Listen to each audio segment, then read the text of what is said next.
Assalamualaikum warahmatullahi wabarakatuh. Jadi di sini kami dari kelompok 7 dari MK Karbon Biru Laut ingin memaparkan hasil dari diskusi kami mengenai Lembaga Internasional Blue Carbon Institute dengan anggota dari kelompok kami ada 9 orang. Kemudian isi dan pembahasan akan disampaikan oleh rekan-rekan saya. Baik, kenalkan nama saya Prima Damarwangsa. Di sini saya akan menjelaskan pendahuluannya. IPCI didirikan untuk menangani perubahan iklim dengan melindungi dan memulihkan ekosistem pesisir yang menyimpan karbon biru seperti mangrove dan lamun. Di wilayah Asia Tenggara dan Pasifik sangat rentan terhadap dampak perubahan iklim dan memerlukan solusi berbasis ekosistem ini. International Blue Carbon Institute atau IPCI adalah pusat pengetahuan global yang didirikan untuk memajukan sains, inovasi, dan solusi penerapan terkait karbon biru atau blue carbon. IPCI ini didirikan oleh Conservation International dan Amazon dengan dukungan dari Singapore Economic Development Board dan berlokasi di Singapura. Next.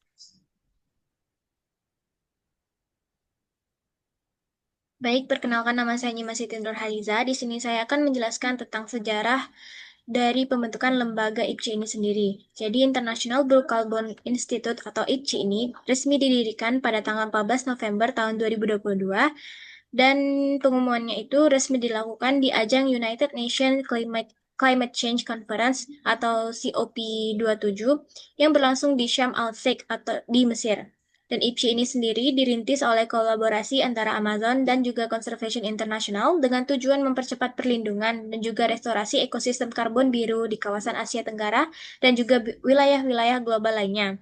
Untuk pendirian IPCI ini mendorong peningkatan kapasitas ilmiah dan juga teknis dalam pengelolaan karbon biru sebagai solusi mitigasi perubahan iklim yang signifikan. Dan Singapura ini dipilih sebagai lokasi karena posisinya itu sangat strategis untuk mengelola dan juga mengawasi kawasan Asia Pasifik yang memiliki konservasi terbesar ekosistem mangrove dan juga lamun di dunia. Next. Oke, perkenalkan nama saya Emabit Akila. Di sini saya akan menjelaskan tujuan visi dan misi IPCI, International Blue Carbon Institute. Tujuan dari IPCI adalah mempercepat penerapan solusi blue carbon di Asia, serta melindungi merehabilitasi ekosistem pesisir kaya karbon biru seperti mangrove dan padang lamun. Kemudian menjadi knowledge hub global bagi pertukaran pengetahuan dan inovasi blue carbon guna untuk mempercepat kebijakan nasional dan internasional. Visi dari IPCI yaitu menjadi pusat kepemimpinan global dalam ilmu dan inovasi blue carbon. Sedangkan misinya dari IPCI ini mengembangkan ilmu dan inovasi menjadi metode dan praktik terbaik untuk mitigasi dan adaptasi perubahan iklim berbasis blue carbon dan meningkatkan kapasitas multidisiplin di Asia Pasifik dan di dunia dalam penelitian serta pelaksanaan program blue carbon berkualitas tinggi. Oke, yang selanjutnya.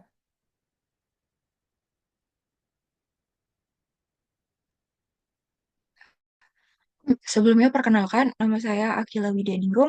Saya akan membahas mengenai struktur organisasi IPSI. Jadi sama seperti struktur organisasi pada umumnya, IPSI ini terdiri dari Dewan Pengarah atau Governing Board yang bertugas untuk mengawasi arah strategi dan kebijakan institusi. Kemudian ada tim eksekutif yang tugasnya menjalankan program dan kebijakan sehari-hari. Tim eksekutif ini dipimpin oleh direktur atau pimpinan lembaga. Kemudian ada tim teknis dan tim ilmiah yang diisi oleh peneliti blue carbon, pengembangan alat dan metodologi, serta pelatih dan fasilitator capacity building. Kemudian ada jaringan global dan mitra yang merangkul pemerintah negara, universitas, lembaga riset, lembaga swadaya masyarakat, komunitas lokal, dan mitra internasional sebagai bagian dalam implementasi program dan pertukaran keahlian.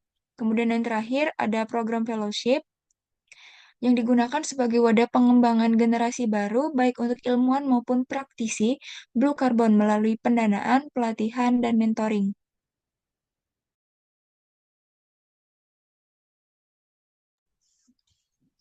Baik, di sini saya Perlian Ade Satria. Di sini ada kegiatan proyek internasional Blue Carbon Institute. Di sini fokus utama IPCI adalah pada penelitian, pelatihan, dan inovasi dalam konservasi blue carbon. Jadi lembaga ini tidak hanya melakukan riset, tetapi juga membangun kapasitas dan mencari cara baru untuk menjaga ekosistem pesisir seperti mangrove dan juga lamun. Selanjutnya itu ada program fellowship tahun 2024 yaitu program hibah sebesar USD 60.000 selama 2 tahun. Program ini ditunjukkan bagi para peneliti atau profesional yang ingin mengembangkan proyek terkait blue carbon. Kegiatan IPCI ini mencakup berbagai bidang ilmu, mulai dari ilmu alam, sosial, kebijakan publik, hingga keuangan konservasi.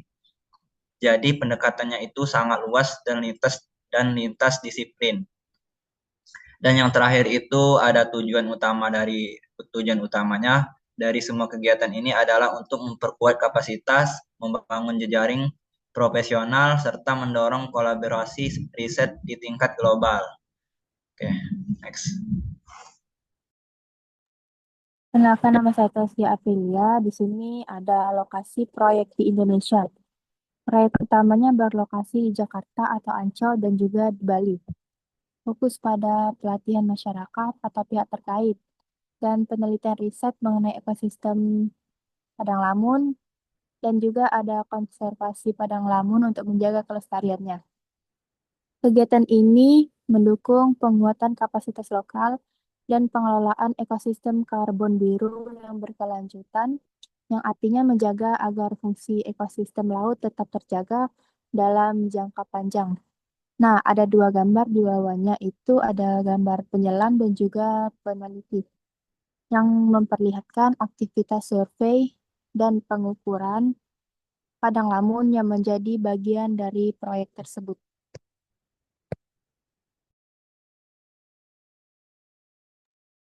Baik, sebelum memperkenalkan, saya Nyai Salsabila. Jadi di sini terdapat 5 tantangan dari pelaksanaan lembaga IPCI. Yang pertama itu koordinasi lintas sektor dan sinkronisasi kebijakan yang muncul karena dari pelaksanaan program yang seiring berjalannya waktu melibatkan seperti pemerintah pusat, pemerintah daerah, lembaga penelitian, dan juga masyarakat. Sehingga jika kurangnya koordinasi akan menyebabkan pelaksanaan yang tidak sejalan antara satu sektor dengan sektor lainnya. Selanjutnya yaitu pendanaan jangka panjang yang masih terbatas. Banyak program lingkungan atau konservasi yang membutuhkan pembiayaan berkelanjutan. Namun, dukungan dana tersebut sering hanya tersedia dalam jangka pendek atau bergantung pada proyek tertentu. Kemudian kapasitas SDM yang terampil dalam bidang pengelolaan lingkungan dan juga teknologi monitoring yang perlu ditingkatkan karena harus terus diperbarui agar data yang dihasilkan lebih akurat. Selanjutnya, ketersediaan data ekosistem yang masih minim, seperti banyaknya daerah yang masih belum memiliki data ekosistem yang lengkap, sehingga ini menyulitkan dan juga menghambat evaluasi dari program konservasi ataupun rehabilitasi. Kemudian yang terakhir yaitu sinkronisasi kebijakan nasional dan daerah yang belum optimal, yang tidak sepenuhnya diterapkan di tingkat daerah karena perbedaan dari prioritas, kapasitas, atau regulasi lokal. Akibatnya implementasi di lapangan tidak berjalan efektif dan hasilnya kurang maksimal. Selanjutnya akan dijelaskan oleh rekan saya.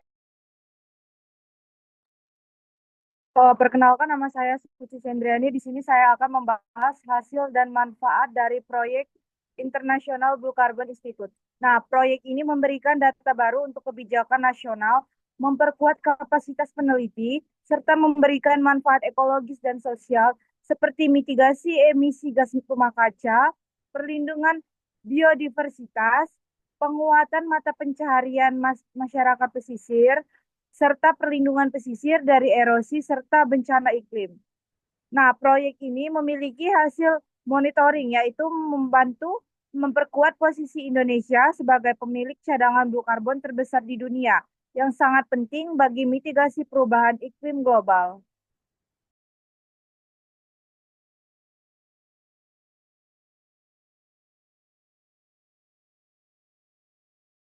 Baik, untuk kesimpulan, International Blue Carbon Institute didirikan untuk mempercepat solusi terhadap perubahan iklim melalui perlindungan dan pemulihan ekosistem pesisir yang menyimpan karbon biru seperti mangrove dan lamun.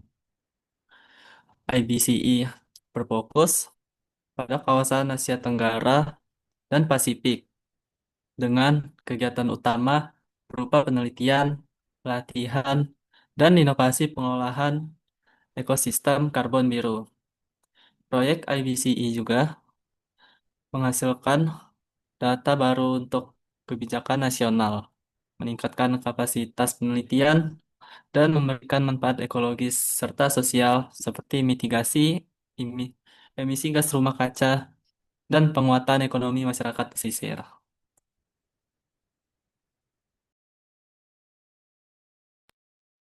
Baik, cukup sekian hasil dari pemaparan dari kelompok 7 mengenai Lembaga Internasional Blue Carbon Institute. Bila ada salah atau kurang kata, kami mohon maaf. Kami akhiri. Wassalamualaikum warahmatullahi wabarakatuh.